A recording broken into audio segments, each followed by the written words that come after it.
மீன ராசி குரு பெயர்ச்சி பலன் 2025 முதல் 2026 வரை. குரு பெயர்ச்சி தேதி மே 15, 2025. குரு எந்த வீட்டில் பயணிக்கிறார்?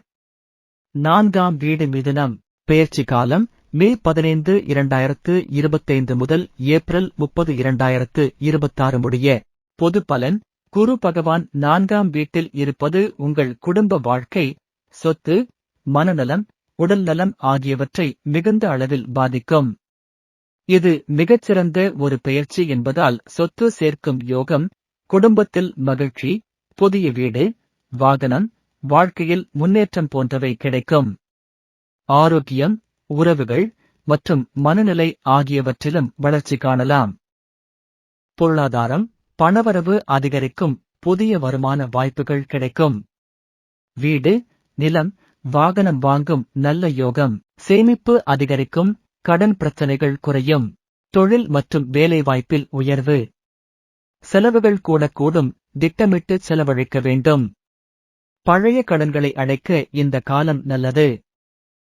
தொழில் செய்பவர்களுக்கு தொழிலில் வளர்ச்சி, புதிய ஒப்பந்தங்கள் கிடைக்கும். வியாபாரத்தில் புதிய முயற்சிகள் வெற்றியடையும். கூட்டுத் தொழில் செய்வதற்கு நல்ல காலம். உத்தியோகஸ்தர்களுக்கு பதவி உயர்வு, சம்பள உயர்வு வாய்ப்பு. வெளிநாட்டு வேலை வாய்ப்பு கிடைக்கலாம். மேலதிகாரிகள் உங்கள் திறமையை பாராட்டுவார்கள். குடும்பத்தில் மகிழ்ச்சி அதிகரிக்கும். உறவினர்கள் உங்கள் வளர்ச்சிக்கு துணையாக இருப்பார்கள். குடும்ப உறுப்பினர்களின் உடல்நலம் மேம்படும்.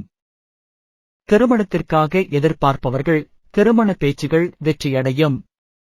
மணமானவர்களுக்கு குடும்பத்தில் மகிழ்ச்சி கூடும். குழந்தைகளின் கல்வி மற்றும் வளர்ச்சியில் சிறப்பான முன்னேற்றம் காணலாம். பிள்ளை வரம் கிடைக்க வாய்ப்பு.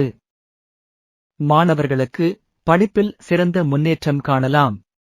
போட்டித் தேர்வுகளில் வெற்றி பெறலாம். வெளிநாட்டு கல்விக்கு வாய்ப்பு. போட்டித் தேர்வுகளுக்கு கடின உழைப்பினால் வெற்றி பெறலாம். கல்வியில் அதிக கவனம் செலுத்த வேண்டிய நேரம். காதலர்களுக்கு உறவில் புதிய மகிழ்ச்சி காணலாம். காதல் திருமணத்திற்கு குடும்ப ஆதரவு கிடைக்கும். திருமண முயற்சிகள் வெற்றியாக முடியும். உறவினர்களின் ஆதரவை பெறலாம்.